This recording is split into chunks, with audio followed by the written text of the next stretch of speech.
Hi, folks. Welcome to another episode of Film Study. This is Ken McKusick, and it's time for this week's Friday Morning GM with my co-host, Voss Laricos. Voss, how you doing? Good to be back in the saddle with you here, Ken, for our weekly GM show. Mixed feelings after the Cleveland game. Certainly great to stack the fourth win in a row and pull to 500, but a little concerned about the offensive line considering the way they fared the last couple weeks. Lots of reasons for concern about this offensive line. Obviously, I got multiple concerns, but one of them is just the across the board mediocrity makes it very hard to change anything, particularly in season in a big way. But in the longer term, it's a more substantial rebuild project. If you had 2 stars and 3 players who weren't playing well, that you're ready to discard right away, I think it'd be an easier choice anyway. But I know you have an idea for a change this week. Well, first of all, I just want to say that's a good point. If they did have an excellent guards, then you could kind of reshuffle things, slide a certain way, give double teams a certain way. But when almost everyone's getting beat, once out of every, handful of snaps, it's very difficult to do that. John Harbaugh made some comments in the media that he thought the O-line was playing pretty darn well, and he's evaluating them in practice and putting the best 5 on the field. I find it a little bit disingenuous because I think it's difficult to evaluate in practice when they're limited contact, as you has noted in training camp several times. I mean, first of all, let me just give you my general feeling about anything Harbaugh might say nice about a player during interview is just, unless he goes to extreme length to be particularly salty about something or to praise a player in a way that is completely over the top. Remember when he talked about Chuck Clark and sticking the green dot and he was bold, brief, and something else, bold, brave, and brief or something. It's not, he's not doing that. He's saying, yeah, we're evaluated every week. It's something we look at, but the reports I'm getting from Warhop, which is grading I trust, is that, they're improving, and I look at them, I kind of see improvement, and, he's not, he shouldn't be lead you. He's not trying to lead you in any particular direction. I think there's indications that they're unhappy with the play in terms of things he said. But in any case, if you're really saying, "Oh, John Harbaugh is lying to us," oh my God, listen to it. This is complete crap. I mean, shame on you. What are you expecting? I expect him to lie about injuries. I expect him to basically mislead the other team through the media. He does a good job of it, and that's what he does. That's what he's supposed to do. But anyway, let's talk. So I think the time has come to consider a rotation, and we touched on that last week. I know you had a video clip that you put out that touched on that as well. And I'm not sure if it's Emory Jones. I'm not sure if it's Ben Cleveland. I'm not sure if it's both. But I do think that Falele his play has degraded to the point where giving Ben Cleveland a series just to see what he can do, and now's the perfect time to do it, playing a Jets team at home when you're 2 touchdown favorites. Cleveland just hasn't really been given a chance since 2023, not even in preseason last year.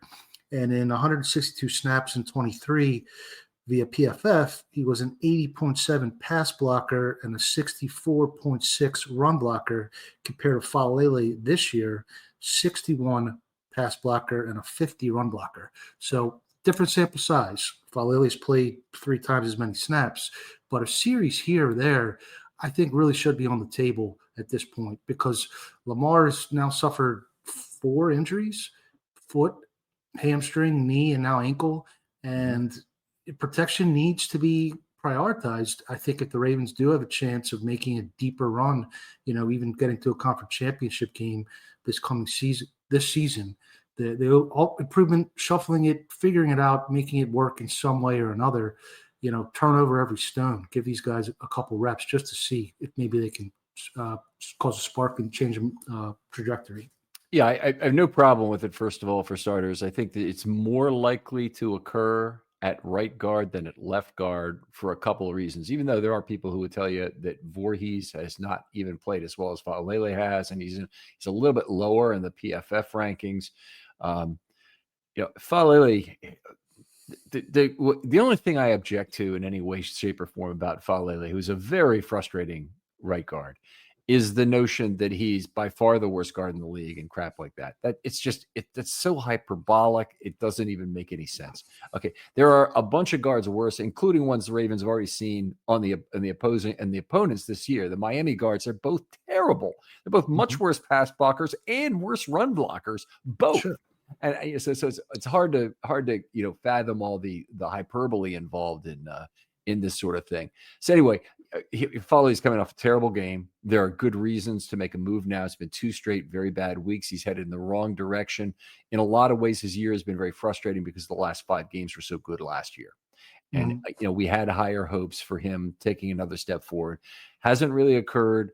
There's no reason why the Ravens should be considering, some very minor gain that's even possible in a 2027 compensatory pick. And I don't believe that's happening, by the way. I don't believe that's part of the calculus right now. The Ravens have so many departing free agents that's really not the issue. But I buy it. I'm okay with a rotation. I think it's probably warranted at this point. And the other thing I'd say to everybody who's watching this is be ready to change your mind. If Falele plays well, be ready to change your mind. If Falele completely falls and you're one of the holdouts, be ready to change your mind and just use the additional data points that come to you as additional information about him. Use it. If Cleveland got to play 2 series and he looks fantastic, I think that'll change things too. And I think that's what frustrates some folks about what Harbaugh says is it seems that for certain players, the players that he sticks his neck out for, he is a little bit stubborn. But that's his prerogative, I suppose, but not when it's going to, cost the team.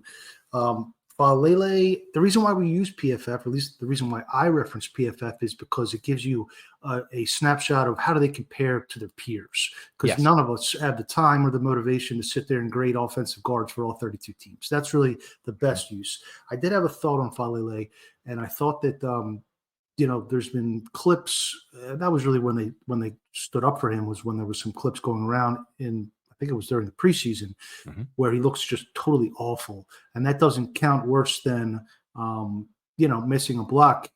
If you miss a block, you miss a block. I'm wondering if there should be a certain way to adjust where if you whiff in the first second of the rep, is that worse than whiffing in the second of the rep, so to speak? Okay, so both our systems, PFF and mine, don't necessarily look at the timing of the whiff, but we have variability of the event that can be done. Now, PFF, I think, will only charge you for a pressure, and they don't make a worse charge if you get a sack. I have -6 to be doled out to whoever was responsible on every sack, on -3 on a quarterback hit and -2 on a pressure, and that can go to multiple players, but it's there's points to be allocated there. Specifically, losing early is an interesting concept. I think you're more likely to cause a pressure if that occurs, and when it happens, that will certainly stick up in either system. It's an interesting concept. I'd have to think about how you would apply something like that, and whether or not you'd be double counting something. Like if Falele gets the entire charge for a pressure, but the pressure happens earlier, what is that telling you about it? I mean, if he has some leverage situation where he's more likely allowed an early pressure, but then there's offsetting events for that, what am I really counting by doing? I'm not saying it's a terrible idea. Well, I just kind of pondering it. I think PFF used to have, -2 to +2. So if you lost early, maybe that would be all the way at -2, but I'm not sure how that works. That's neither here nor there. Right now, they're charted by some metrics as the 32nd in pressure rate allowed. I haven't been banging on Falele all year. I really haven't. You can go back and listen to all our shows, but I do think now is the time. You got to shake it up.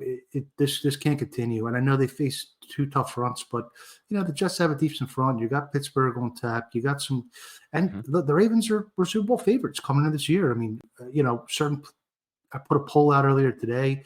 What does Harbaugh need to accomplish to gain your support? And some people were saying he's got to win the Super Bowl or he's got to, his playoffs.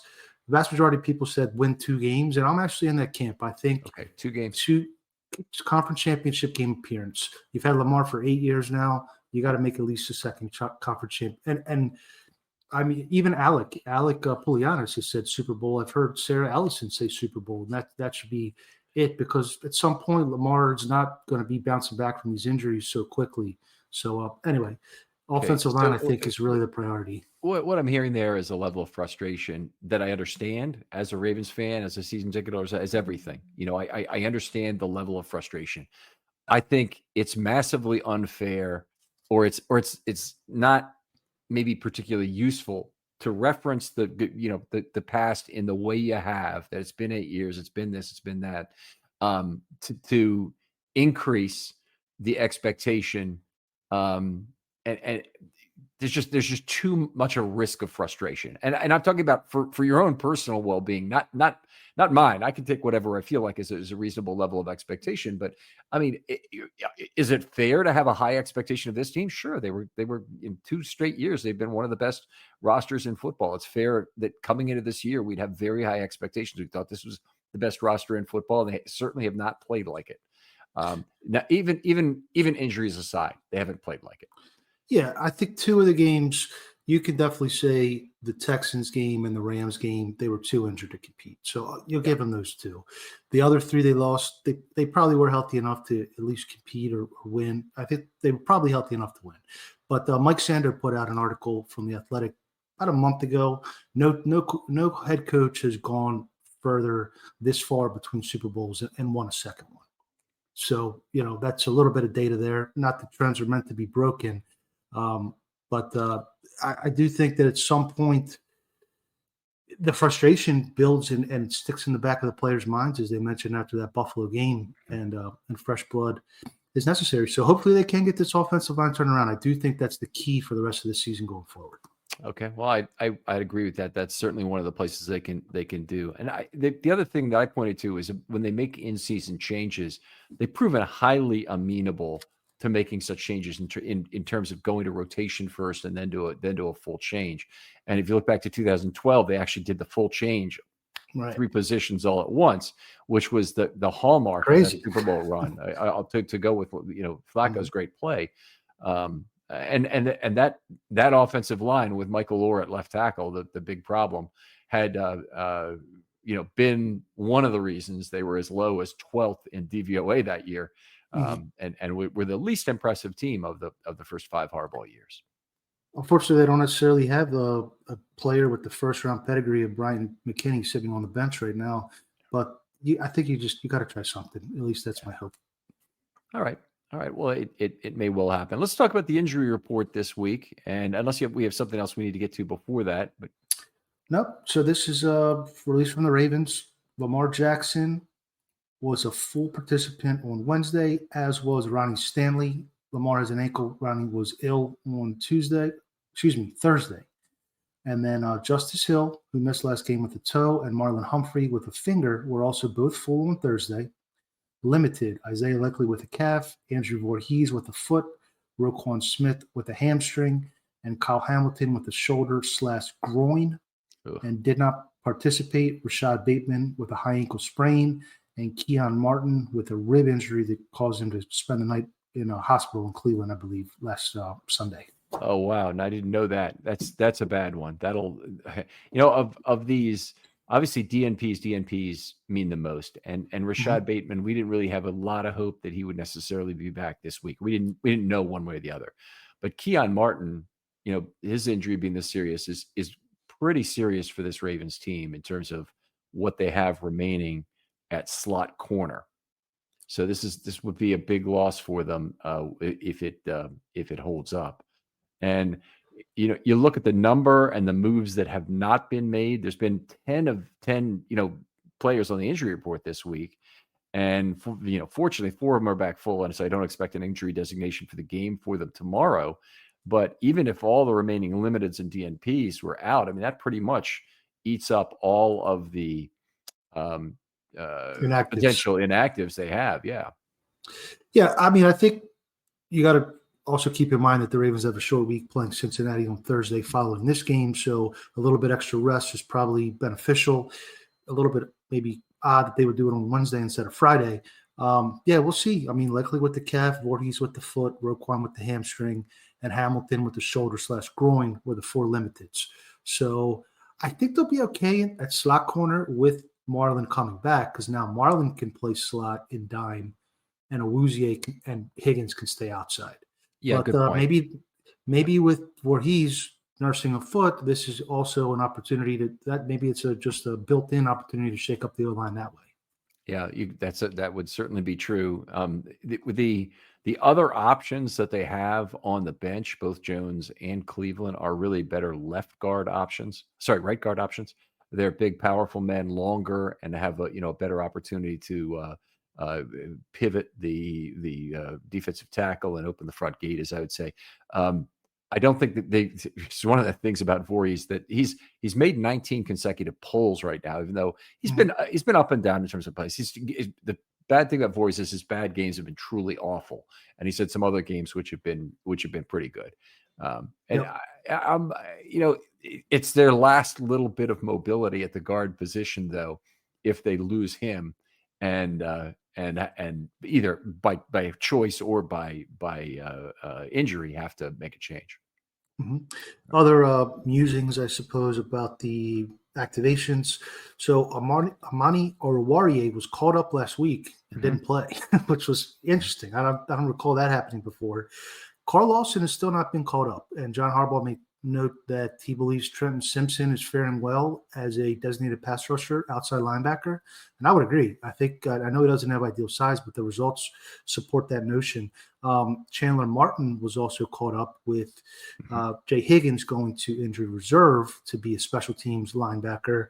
And then, so it will be a roster crunch. If Justice Hill returns, do they activate Ali as the 4th running back for special teams? Is it Martin? I just really hope they don't go too heavy on special teams where you're back down to 4 defensive linemen or 3 outside linebackers. Oh yeah, I would hope they would not do that. The 9 is the only thing that makes me feel a little bit safe about that. That means they would have one change that would be possible, which would be Ajabo for Lawson if they wanted to do it. But they played Ajabo so many snaps on early downs this last week. I don't see that coming. I think he's gonna be there again. I can't point to anything in his game that I'm really happy with. In terms of I saw one good rep against the run last week. I think that's the first good rep I've seen all season. He just looked physical, came off the edge, shed the tight end that was blocking him, and had a partial tackle. All right. Well, I'm not going to try narrative build with a single play. My feelings about that. So we'll just keep going here. All right. So anyway, inactive list will be an interesting thing. It'll also be interesting, I guess, on Saturday to see what moves they make from that from the practice squad. Whether they'll go with Omenwariye again, also, or move on. A little surprising to me they didn't do Marquise Robinson, but I guess they probably don't want to put him out there. Keep him under wraps, maybe. We've got a good question, which was from CK Ravens fan, about how we would rebuild the 2026 offensive line. So we thought we'd spend a reasonable portion of the show on this today. Regardless of what you feel about these players, substantial rebuilds will be needed just because of players who leave the team. Faalele is a UFA, for example, and so is Linderbaum. That could be rectified. They could sign Linderbaum. I think it's unlikely that they're going to sign Faalele at this point. I actually think that he will be more valued somewhere else than here in Baltimore in terms of what he can do. But let's go through them. So we go by position for starters. But when we do that, a lot of the problem to me is depth. So just top line, I think it's change of coach. I think it's replacing George Warhop. Teams don't let above average offensive line coaches easily exit or leave their team or their, and this is Warhop's resume before he entered Baltimore. 2 years with the Rams, 5 years with the Cardinals, 2 years with Dallas, 4 years with San Fran, 4 years with Cleveland, 5 years with Tampa, 3 with Jacksonville, 1 with Houston. Did not have a job in 23, and then, as we know, was the emergency replacement in 24 when Joe D unfortunately passed away. Joe D was with the Ravens for 8 years for comparison. So I think that tells you a little bit of something about his pedigree, and I think that could just a change of coach and you get a really heavy hitter offensive line coach could be a tremendous improvement. Just that. I'm with you on that. And unfortunately, the Ravens backup, the assistant coach for the offensive line is Travell Wharton, or it was last year. I'm not 100% sure he's still with the team, but I think he is. We'll look And it up. yeah, Wharton would have probably got the job last time in before 24 if they really thought he was ready, or if they really thought he might even ever ascend to the role. So they could have left a year. He is still with the team. He's still there. Yes, he is. Yep. So I would expect they would go to the college ranks and maybe find a great scheme offensive lineman. Now, you could do it. There are two types. You can go get a great scheme guy, and then he probably is going to want to be an offensive coordinator someday. A lot of offensive line coaches, they're just great teachers of offensive line fundamentals. I think that's what Joe D was, more than being a scheme guy. I'm not saying he didn't have any input into the game plan, but he's more of a coaching fundamentals guy. You watch the guy coach; it's written all over him. I think the Ravens can go to college, and this should be one of the most attractive jobs in the entire NFL in terms of, hey, you can get this job, and by the way, if you do it well, it's a 20-year payday for you here of really doing. And you can the age you can hire at is a little bit older on the offensive line if you know he's going to stay there for longer. I think that's a fairly common thing. Like I'd be generally speaking opposed to hiring a coach who was in his 50s, because you lose the dynasty value of a potential hire, like they got with Harbaugh, or like the Steelers got with Tomlin. But it's and there's an overwhelming number of dynasty head coaches have been hired. Guys have been hired in their 30s for their first head coaching job, as opposed to later. I would definitely agree with the going the technician route. And just off the top of my head, there's a gentleman by the name of Alex Atkins, who is from the collegiate ranks, who might fit the bill. He was with Florida State, and I believe he's in the SEC now, but he is known as an offensive line technician. And he's a younger guy. I think he's in his late 30s. Yeah, maybe you could look up for me how old Brad Davis of LSU is, but he's a guy who Warhop was a big fan of. I think the Ravens are going to make this good for Warhop. They're good if Warhop came in, he really helped them out at a tough time, and maybe they have even a succession plan or something, because you don't need it. It doesn't have to be a long runway. Warhop's already 65 years old or so he's about ready to retire anyway. But Davis is 45, and if I'm Steve Bisciotti and the salaries of the coaches are not accounted for in the salary cap, I would invest a good fortune in a tremendous offensive line coach. Yeah. All right. Well, let's move on to the positions. And we want to spend too much time on the coach themselves. Left tackle, Ronnie Stanley's play has been a disappointment this year. Somebody posted on Reddit, what's different about the offensive line? Is it just McCary? Because otherwise the guys are all the same. And in truth, most of the guys are the same. McCary McCary to Voorhees 25 is a big downgrade. But the other big downgrade is Ronnie Stanley 24 to Ronnie Stanley 25. He's just not played as well. Certainly have to hope his play rebounds. His salary is guaranteed for next year. Effectively, he's got $44 million due over 2 years, is basically the earliest point the Ravens can get out of this deal. Yeah. 30 million dead money after this year for next year. So he's going to be on the roster next year. Got left, as you like to call it sometimes, the old mate contract a little bit there. We thought he signed for a discount. The injuries, sapped some visibility. Myles Garrett's a tough assignment for anybody. You can be the best left tackle in the league, Trent Williams, if he even still is anymore, and he's still going to struggle. So you can't be running up too much for that, but you hope that he can, regain some health as the season progresses and give them some stability at the left tackle position. Yeah, a lot of players that he would still have to face this year that are potentially outstanding pass rushers. Now, one of the big things that's been interesting is on the inactive report the last 2 weeks is that Vincent has been active over Noteboom, which is a massive change. And we've talked about it, I think, at least once on this show, but it's an unbelievably significant vote of confidence in Vincent that he's active over Noteboom. Not because Noteboom is particularly great, but because we were really worried about where Vincent was on the developmental track, and we just don't have any window into that. Yeah, it seems that Vincent's on the fast track. He was fast tracked a little bit, in the preseason. I know he exceeded your expectations, and I defer to you on most offensive line play. And, worst case scenario, Ronnie is going to be your starting left tackle next year. If he's really struggling and Vincent keeps progressing, he could take over midseason some point next year. Yep.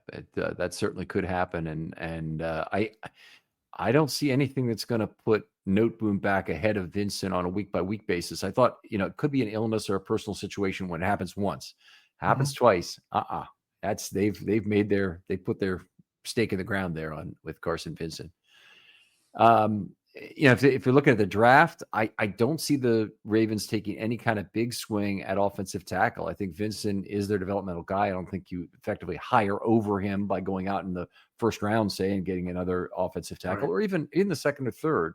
We'll get to Rosengarten a little later in terms of his play. It hasn't been ideal, but I think they need to use the full runway with what they've gotten out of 2 years of Rosengarten so far, or a year and a half so far. They're going to want to see him for the full 4. I agree. I think he's fair well enough to be penciled in. But unless we have anything more on Ronnie, we'll move on to Andrew Voorhees.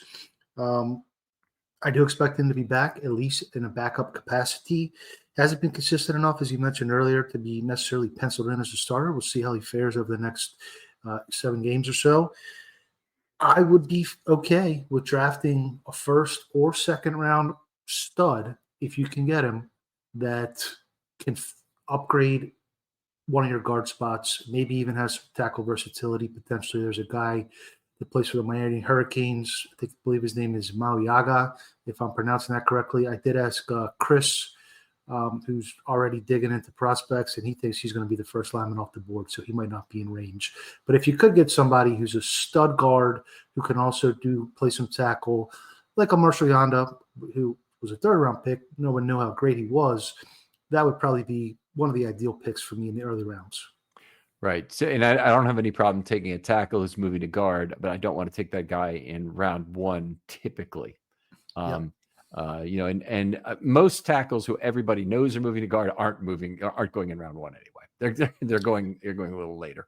I certainly, the 5th round option is a factor, but I wouldn't 100% eliminate the possibility of an IOL in the first because of that. Because if the player's good enough, you can probably re-sign him before he gets to that 5th round, like the Ravens did with Kyle Hamilton, for example. Obviously, different position. I don't know. The more I've evolved my roster construction philosophy, I do think the trenches really need to be fortified. That's what wins in the postseason. And the Ravens, if you look back at all their postseason losses in the Lamar era, they pretty much lost the trenches almost every single game. Well, first of all, kudos on any evolution of thought. That's always good, and we continually probe at each other in these kind of things to talk about that. I'm for you. I'm happy to pay an offensive lineman. The loss of frictions, particularly in the Linderbaum deal, was a huge negative to the whole thing. Like just a huge negative. And the worst thing was that they had to give a 5th-year option to Hamilton, and they didn't give one to Linderbaum. And we saw it coming a mile away that it was going to be a problem. And sure. They had time before that thing was done to try and get that deal done. And frankly, it probably would have cost them more at that point, given where Linderbaum was after the 23 season in particular. And then he'd only had one bad year in 24 and not a second regressive year in 25 in terms of his pass blocking. Could still recover, by the way. He's played well 3 of the last 4 games. So each data point is fresh new information. Before we move on to Tyler, just the counterpoint of drafting is, Creed Humphrey was a late 2nd-round pick. That's right. That the Chiefs signed early, that they didn't have the 5th-year option as a friction. And he got for a pretty good deal. I mean, considering his ability compared to where he is in the range. I'm with you, but I'm okay with the 2nd-round pick. I think a 2nd-round pick at center is just fine, or at guard is just fine. I'm saying if you're going to use 1st-round draft capital, which is an enormous percentage of your total draft capital in any year, then you better have that 5th year. Yeah. I got you. Okay. Fair. That's a good point.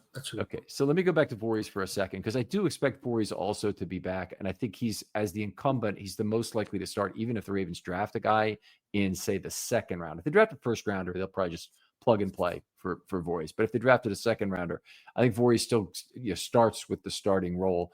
It's not a sure thing, and they benched Cleveland after he had looked good for stretches in his first 2 years.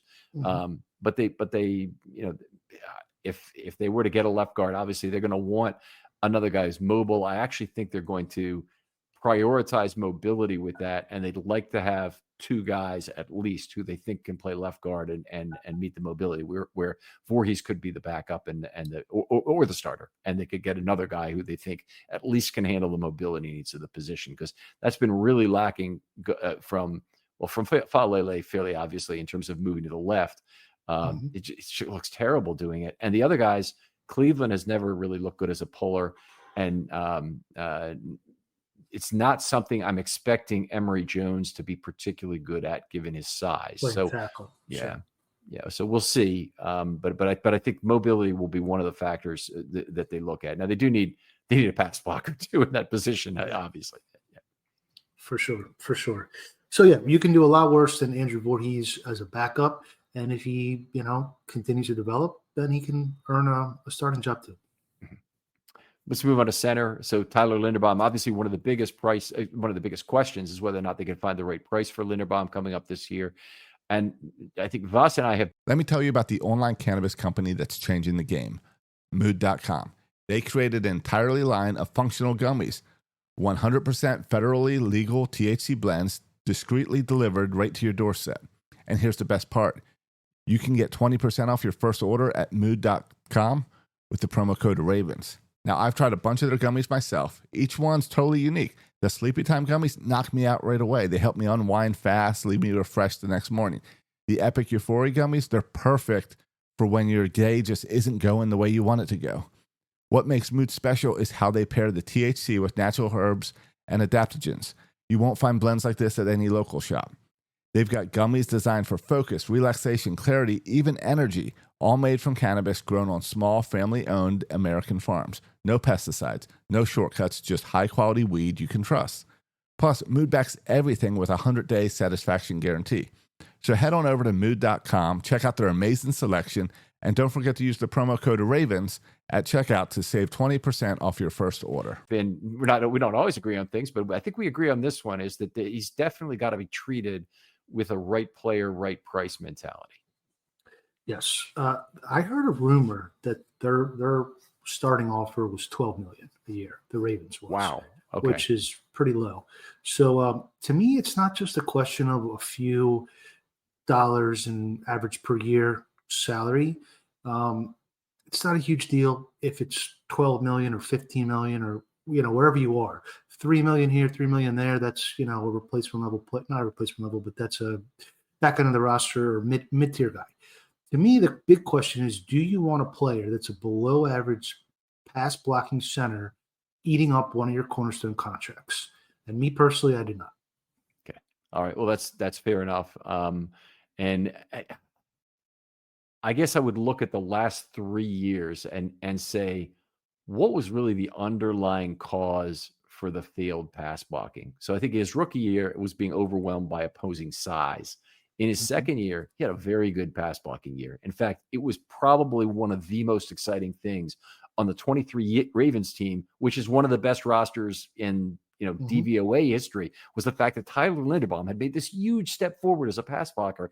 And if that could be continued, man, the Ravens would really have something again. Then he took a step back. And I said, okay, well, some regression was expected. I didn't expect him to be as great in 24 as he was in 23. And some regression is okay. But then he regressed again further to now where he's 24th of 32 of the 50% guys in PFF at center as a pass blocker. And he had been 31st of 32, by the way, earlier this year. Last week he was. Before this last game he was. Yeah, I remember that from last week. I think 23 was he was between Simpson, who had a good year, and Zeitler, right? That was the year with Zeitler and Moses. That was, an undersized center could certainly benefit from good guard play, but I don't want to pay a guy $20 million a year that you also have to put another good player next to him to elevate him. That's really where I am. Yeah, great point. And I think that's a really reasonable thing. I'm kind of tired of the arguments that the guard play is bringing Linderbaum down. And I'm not saying they haven't let him down at all, just like you, I think. I'm just saying he needs to elevate them and not the other way around. And frankly, his pass blocking has been a lot worse than even Lele's pass blocking. So, Agreed. Okay. All right, let's move on to right guard. Hold on. We talk about what we think is going to be the solution for next year. If they cannot re-sign Linderbaum, and it doesn't seem like that's a high likelihood, I'm pretty bullish on Bullock. I think that with next to maybe a stud guard that we were talking about adding in the top second round, maybe, then they'd be pretty good. And if not, you can probably find a serviceable center in the mid rounds, in the fourth round. I mean, you had Bradley Bozeman had a good year here. Matt Skura was undrafted. Centers aren't the hardest thing in the world to find because they're smaller than the other two, and it's a size and shape pool at the end of the day. Yeah, I'm with you on that, and I would probably start with Bullock. Bullock was an effort to find a bigger guy who was kind of an anti-Linderbaum a little bit in that regard, but Bullock is a bigger, more physical player. He's not particularly long, but he's longer than Linderbaum, so hopefully will give you a little bit of that. And it's I like him as at least a backup. Let's put it that way. I think if he comes in, he starts day one because their other center isn't ready. So you go out and you find yourself a player, and as soon as I say in the third or fourth round, people are gonna think, well, Gino Kratkowski was, that's the round you got him. Yeah. Obviously another small guy, another undersized guy. That was the problem with him.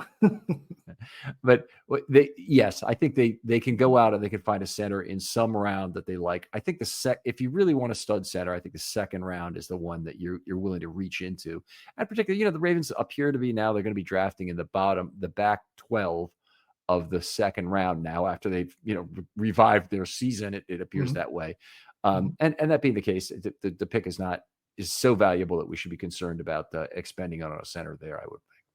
There's a guy named Cade Mays, who I believe was a 5th or 6th round pick for Carolina, who's playing really well, and he was a high-end recruit that played for Georgia, and then I believe he transferred to Tennessee.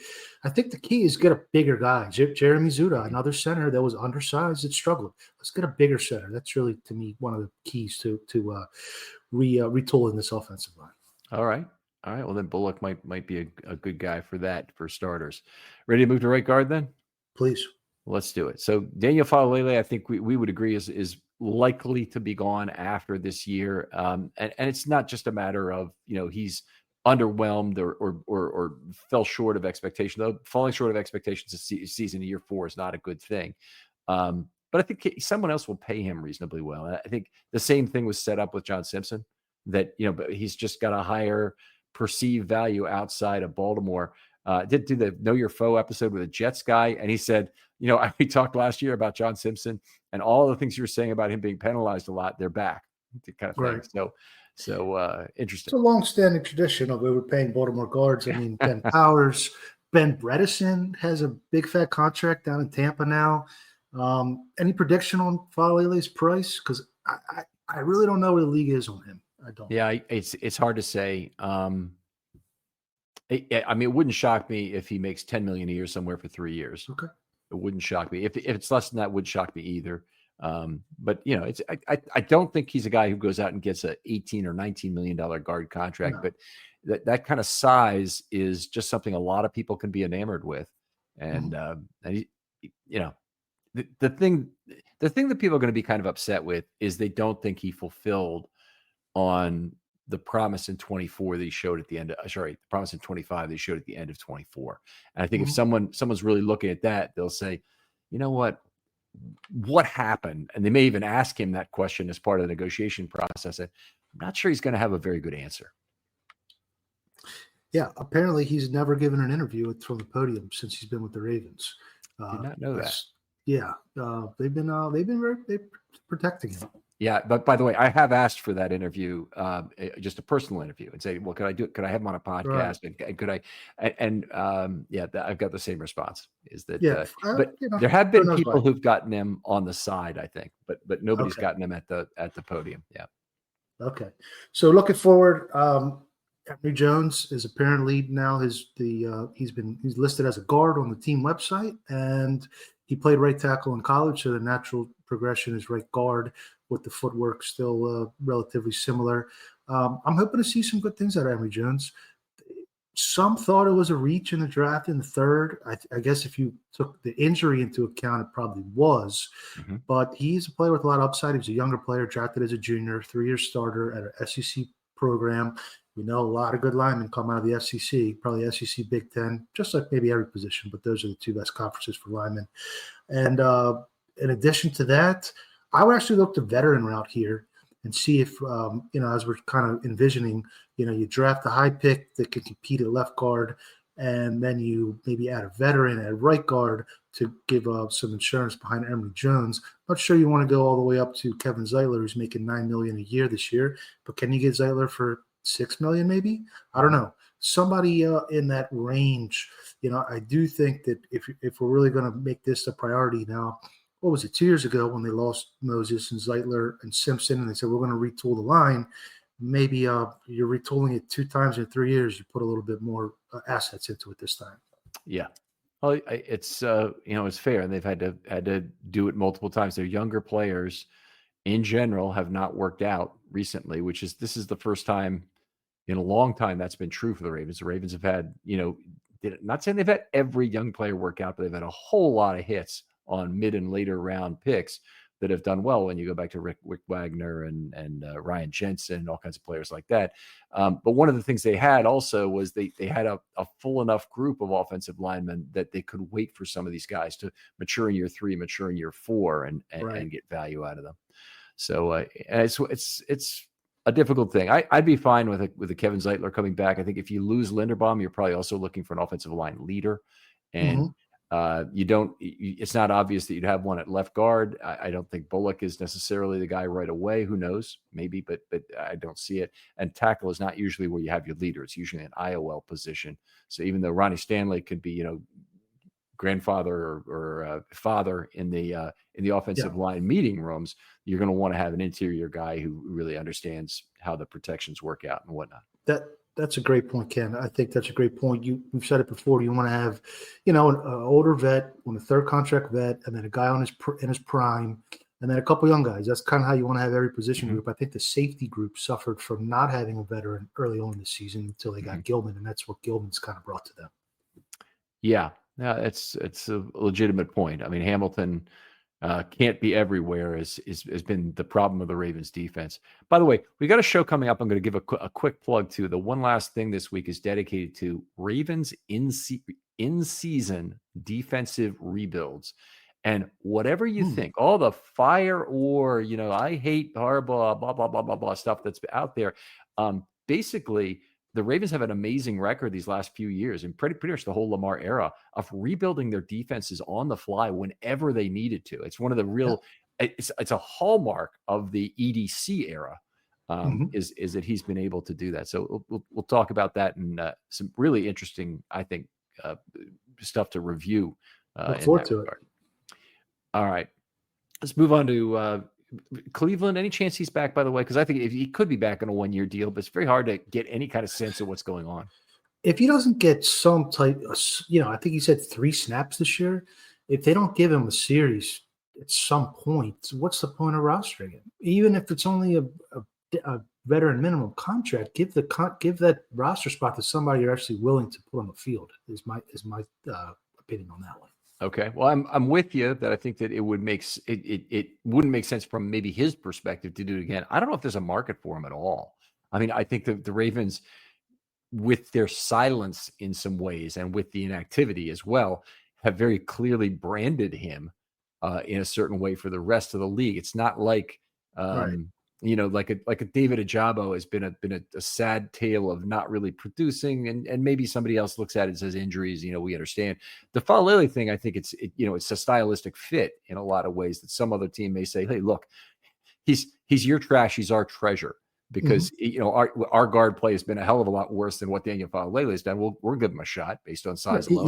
He's the 45th best guard in the league, which is a starter from just a lot of teams. We're just hoping for better here. That's all. Yeah. Well, that's close enough to have to. So with Cleveland, it would just be if they want a cheap backup still. I don't think he's a bad choice, but I have no idea who Ben Cleveland is as an offensive lineman right now. No idea at all. I mean, the scored snaps are so far in the past what do we know about him? Not very much. Not very much for sure. His hair looked like it's gotten twice as gray as it was when he was drafted. But a young man for gray hair. As a man that's got a lot of gray hair myself, I look at him and say, I'm glad I didn't get gray as young as he did. But you see him in the locker room on Route Wired, and he's got a early gray. Anyway, maybe that's causes some wisdom. He's going to be a little bit more technically sound. Who knows? All right, let's move over to right tackle, where Rosengarten's play has been more or less on par with last year. So he's down, actually, if I look at raw score, by 2 points this year, 73 down to 71, which cost him about a grade level from maybe a B minus C plus border down to a C. What I'd say about that is he's probably dealt with a little less help this year, which is that part is good, but he's played probably at 2 points lower. It's probably about as much as I would expect, given the reduction in help. Maybe even a little bit. He's been a little bit worse than I would have expected, given the reduction in help. So it hasn't been a year of moving forward for Roger Rosengart. I think that's fair to say. I would agree. I would agree with that. I did see one of those XY graphs that was how much help you're getting versus how much you win your pass block. And both Rosengarten and Ronnie Stanley were sort of right in the middle of that axis, right in the middle of the T, which tells me they were getting more help next year. And I think that's a product of the interior lineman not playing as well. Patrick Ricard missing early time. Patrick Ricard maybe not playing quite as well also. I'll give you one more reason why that's probably true. The getting help is they're looking at the number of snaps, or as a percentage, the snaps that they get an additional chip or set block, because the predominant way that other teams have approached the Ravens is to crowd the line of scrimmage and create one-on-one situations across. There's not a man to do that. There isn't an eligible receiver to do that. So it can be some scheme, and I think that's what I have really noted in terms of the ATS. And Lamar is at 7 out of 60 ample time space opportunities the last 2 weeks. I mean, it's crazy, but they only got 2 out of 30 against Minnesota, and that was largely scheme related. Is that they were crowding the line of scrimmage, that Flores, cover zero look on a lot of plays, and you can't block everybody. And on the second game against the Browns, they had more opportunity to get their blocking right. Wasn't perfect. I mean, they used 5 and 6, 40% of the time total between those two. But they rushed 4 enough, and Lamar was totally unsuccessful with 4 that they had some blocking problems with that. I mean, you can go all the way back to Lamar's rookie year, the playoff game against the Chargers, to see somebody crowding the line of scrimmage and giving the Ravens trouble. It's not a brand new thing. So, like Carbo said with the Hurricane play, where they evolved from trying to jam it up the middle with Andrews to obviously the deception. That's what they continue to develop those counter punches. That's really the name of the game. That's how you win championships. Fair enough.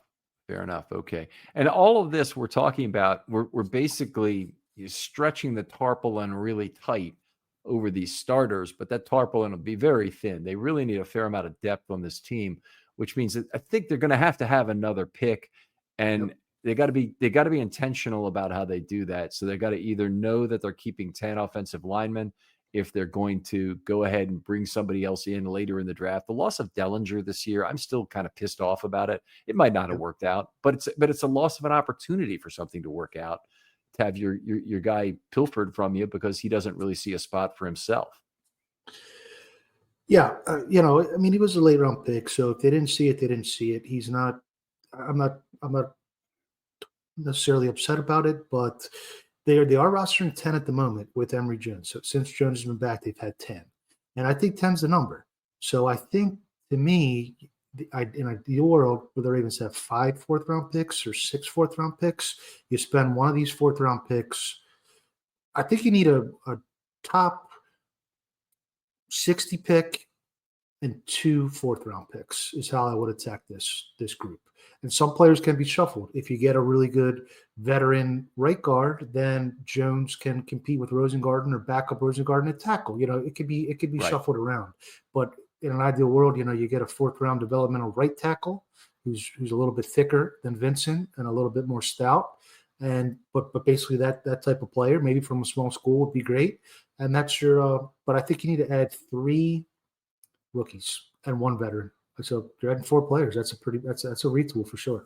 Yeah, that's a big thing. So three rookies and one veteran. It could be like that. It could be one cheap discard pile guy from another team, meaning on his rookie deal still, and then one guy that you pay a little bit more money, and Kevin Zeitler will use as that's the Kevin Zeitler position, and then two guys who you draft. But it's very hard it'd be very hard for the Ravens to go out and draft like three guys and have them all be on that same early developmental track. Right. True. It'd be like the tight end problem that would potentially all come to it in 1 year. True. All right. We got some mailbag questions this week. Let's go through them. You want to start us off? Yeah, sure. So from R. Clay Prodigal, also to circle back on a storyline from the offseason, we seem to have an answer on whether Mahomes, Reed, Spagnuolo Chiefs had somehow cracked the code for consistently winning close games. Reversion to the mean is a hell of a drug. So that's a comment, and it's a damn good one. It's right on the money. Baseball, they say the same thing. Clutch performance is a harsh mistress. It doesn't usually hold up over time. Nope. And the Chiefs have been absolutely astoundingly good at winning close games during the Mahomes era. And, it's at some point you figure it's not sustainable. And that was part of my argument about why the stuff about the Ravens and losing close games was not as big a concern as people were making it out to be. I also think the Steelers are at a non-sustainable level of winning close games. Yeah, for sure. I agree with the point. This is a big week for KC. If they lose to Indy this week, they really could be on the outside looking in. So, they have this, what is it, a 7-year streak of conference championship game appearances in a row, I believe. At least Sounds 6. Right. 5 home, 1 road, one home, right? Yep. I think so. So, I just as a quick aside, though, I do believe that the way they construct their roster is a pretty smart way to do it when you have a high-paid quarterback, where you bolster the O-line, you have a high-paid quarterback, you have a lot of B-level receivers and pass catchers, and then pass defenders, and you sacrifice a little bit of running back, and you sacrifice a little bit of run defense. Because look, I mean, it has produced pretty good results for them, and I think as the Ravens get into maybe Lamar's third contract, or at least the second part of his second contract, that's a good way to look at it. Yeah, they've used some draft capital at the wide receiver position still, particularly with Worthy in terms of going out there. And the Ravens have done some of that too. But it's going to get more difficult when they have to let a player like Zay Flowers walk. We'll say because of Lamar's money, but because the total amount of resources available in the organization just won't match what he needs to be paid. That's going to be tough, and it's actually going to be also, I think, a tough moment for Lamar in terms of his potential frictions with the organization over that. Yeah, it is. I had that noted. I mean, he is eligible for the early extension after this season, say Flowers, but not for $35 million. I don't see it. So we should do a show in the next couple of weeks. We're probably not going to do next week, so it's on Thanksgiving, but about players that have improved their stock, and some things have happened since last time we did it. Maybe the tight end room sounds good. A little bit of a shake up. Yeah, it'd be worth looking at. So the next question is from Haroon Ahmed. He says, Alex Wright just signed a 3-year extension for $11 million AAV with the Browns. He's been a productive defensive end with 5 sacks in 23. Could this deal lubricate extension discussions for Travis Jones? I think it's a good contract for Cleveland. I don't think it has any bearing on Jones. Different positions, different places. Travis Jones is one of the most desirable free agents of all the league. I don't believe those lists they put out that have Linderbaum way ahead of Jones. I think that's the media's fantasy based on draft position, not what's really going on. Teams that are watching the games closely. I do think it could maybe impact Tavius Robinson's early extension potentially. He'll be 3 years after the season, but I don't think Tavius has been the player, either the pass rusher or the run stopper of Wright, and the grades back that up. So, maybe if Tavius can come in 20% lower than that or so, it could be a good value for both sides. Yeah, I really liked Alex Wright as a guy they might have acquired at the trade deadline this year. I thought he'd have been a really good option. But, it's surprising to me that the Browns are like going kind of pricey at the position given how that roster is put together. I mean, they are really staring the Deshaun Watson money right in the face. And heard something about Deshaun Watson might start practicing, which, boy, that's the one additional thing that Cleveland could make it that much funnier the rest of the year. But, Yeah, what a conundrum. Well, let's transition into Ange Love's question because it deals with Tavius specifically. With Tavius coming back soon, how will we fit into the rotation, especially with the addition of Dre Jones? Also, I thought Lamar Jackson looked okay last game. Could the Ravens be saving his legs for the playoff push or when facing the Steelers in Cincinnati? Okay, I mean it was one of the worst games of Jackson's career, so I wouldn't really say that. The Ravens have been very fortunate. They've won all 4 games where Lamar has had a 60 or lower passer rating in his career, but that's not what I want to see from Jackson. I want to see 2 pop-ups like that off batted balls, and what happened. He put the ball in danger in the end zone too and got lucky on it.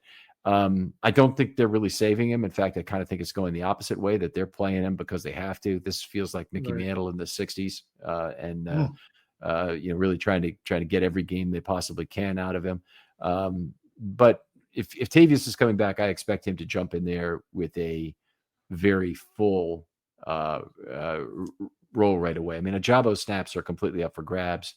When Tavius comes back, Ajabo probably sits, and Tavius should be that bulwark early down defender, and I think we'll probably see him some on passing downs too. Yeah. So Lamar first. I mean, he's nicked up. He said he was banged up today at the podium when he said he's probably going to take Wednesdays off, maybe for the rest of the year, at least in the immediate future. I did see something from the Ringer, I believe, that his designed rushes are half of last year. I think they were about 5 last year and about 2.5 so far this year. They're doing it out of necessity. I don't think they're saving him necessarily. You do what you got to do to win the games, right? And on the topic of Tavius, completely agree with you there. Take all of Ojabo's snaps and take Ojabo's roster spot, right? So you're going to need a roster spot for Tavius. And I also think taking a lot of Mike Green's early down snaps will be beneficial too. Green's, he's going to hit that rookie wall. I mean, he's come from a small school. He played a ton of snaps. All rookies hit the wall. He got dinged up last week. He didn't have his best game last week. So Tavius should be play a lot of snaps. We did see KVN had a pretty good game last week too, which was encouraging. So that's a pretty good looking group if you have Tavius, not Ojabo, Jones, KVN and Mike Green. So yeah, hopefully he can get back up. But I would temper expectations just a little bit because it's not easy coming back from foot injuries sometimes. Yeah, I would agree. I think we need to we probably should have lower expectations. And Mike Green, he's a lot of the Ravens' chance to go on a Super Bowl run is tied up in several rookies and several rookie defenders. Really, it's the maybe 4 you can pick. If I'm including Keon Martin in that group just because he's been incredible these last 2 weeks, and he could really be a big part of the process and help alleviate some of the cornerback lack of depth the team has. I mean, if they move the 3 outside corners, including Humphrey, back to playing only outside, all of a sudden you don't have really the same depth problem at all if you have Martin and Hamilton taking over the slot corner role. But now Martin's injury puts the team in a questionable position. And the night in the hospital, I hadn't heard. That's really bad news. Corey Ivy was the guy I remember doing that before. Remember the emergency? Harbaugh said, Harbaugh said they didn't want to go on the plane in case they wanted to make sure he was okay before he went on the plane. So some of the trainers went with him. He was at the post-game celebration. He got a game ball, and they were all hugging him. And then I guess he got his ribs cracked. Maybe he has a broken rib. I'm not quite sure, but thank God it's not a heart condition or something. Last question, and great questions this week, especially everybody. Appreciate it. This is from Connor Keller-Strauss. Thoughts on allotment of snaps / packages if and when Ardarius Washington returns? So unfortunately, my position on this always is it's usually decided for you by injury. So if Starks, Gilman, and Hamilton are all fine, then you have a good problem. If you don't have that, then Ardarius fills in wherever he's needed. So that would be my guess. And I wouldn't. I mean, this is a 4th guy to add to that is Keon Martin. Is if he's not ready to play, then maybe Ardarius is your nickel dime guy, and he starts off playing 18, 19 snaps a game like the Ravens have used in dime recently, and hopefully he could really give you something there because he's certainly a a versatile and good downhill defender who brings a lot of what Hamilton otherwise does at that spot. Yeah, Gilman. I'm sorry. Yeah. So Washington, again, I temper expectations. He tore his Achilles this calendar year, so there's never any guarantee. Suggs came back early, but he didn't look like Suggs, and he wasn't playing corner or defensive back either. Quick twitch. But if he can come back, I expect him to eat into a little bit of Gilman snaps and also maybe help fill in the slot and as nickel when Hamilton's in dime. I don't think Washington's reinsertion would change the schemes necessarily and the packages. But I would like to see Ardarius versus Gilman, not head to head, but I do think they're sort of competing for one spot next year because they're both up for free agency. Oh, yeah. And if you want to see who's better, Gilman's been pretty good, but Ardarius has been good too. So let's see. Yeah, great point. And they may not be at the exact same price point, particularly with Ardarius coming off the injury. Did they already sign Ardarius for one more year? I thought they gave him the RFA, one of the tags for this year, right before he got hurt. And then we were talking about before he even signed it. And he said, "Can they rescind it?" Well, that wouldn't be good for him. That wouldn't be good for him. I'll look that up, I guess, if you want, if you'd like, before the outro. Yeah, the only thing I wanted to say about the Ardarius situation is I don't think Gilman's spot is as secure, but the one thing it is 100% secure is that they're staying with big nickel. They haven't played a single snap, not even one single snap of standard nickel since they moved Hamilton. And that basically means throw whoever you want to against Kyle Hamilton, and they're just going to deal with that as its own problem rather than make some scheme change where they're taking Kyle Hamilton off the line of scrimmage again. Yeah, and I hope they stick with the dime too because it's been tremendous. So Ardarius did sign they hit him with the right of first refusal tender, and then he signed the 1-year RFA for $3.3 million right after he injured himself. Mm-hmm. But he will be up for grabs this coming spring. Okay, so probably still an affordable option if the Ravens want to go that way for 2026. And we wish Ardarius the best. I mean, he was just a very fun player in 2024, and he was one of the guys who fixed the defense. As we're gonna talk about coming up. The goal line fumble Wilson was one of the plays of the year. I love that play. Yeah, that was a great one. All right. Voss, always a pleasure to do the show with you. Tell folks where you are online and how they can reach you, and also what your current project is. Yes. So I am on Twitter X at Vasilis Fiamata, VASILIS Fiamata is the name of our restaurant concept that we opened in March, located at 2900 Baltimore Boulevard, Italian restaurant and lounge. And we encourage you to please consider us for your holiday celebrations. All right. Other folks out there, thanks so much for the really good questions today. As Voss said, hit us up with hashtag Filmstudy Mailbag. And comments are good. Really appreciate the comment from Red Clay Prodigal, as opposed to just people asking a question. You don't have to have an actual question. We'll still talk about it on the show. And also want to get opinions from people, if you will, after you listen to this pod, on the new format I'm using online with these shorter videos. And if I tend to be long-winded no matter what I do in terms of explaining things because I want to be thorough. But if you think they need to be even pithier in particular, let me know and I'll take that under advisement. Thanks again for listening, and we'll talk to you next week on Friday Morning GM.